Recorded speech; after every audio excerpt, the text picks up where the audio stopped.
WestRock, as you know, they have demonstrated on multiple occasions that they are absolutely committed to Jackson Parish.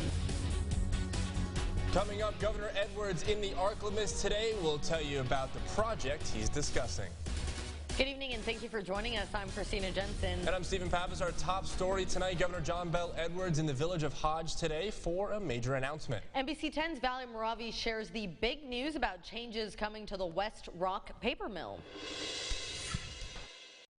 Governor John Bel Edwards made a stop here in the village of Hodge to witness the multi-million-dollar investment project coming to Northeast Louisiana.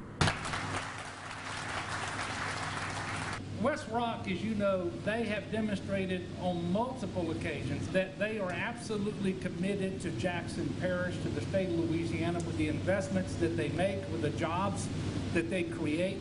And I will tell you, long-term commitments to Louisiana are very much appreciated here. The $97 million investment project for a new and modernized woodyard is expected to bring a lot of construction job opportunities for more decades to come. And then the most important, probably economic impact is twofold to the landowners around here, local parishes where we'll buy more trees, but also long-term viability of this facility. The new modernized woodyard is currently being built, and officials say the goal is to use fewer trees to make a ton of paper. It's more of a modernization, so we're taking out an old inefficient operation that was aged to the point of unreliability and installing a new modern chipping facility that can meet the production targets that we need. The target is to make at least 85% of their chips and buy trees from the local basins, which will make a big impact on local landowners here in Jackson Parish. All of that's designed and ready, and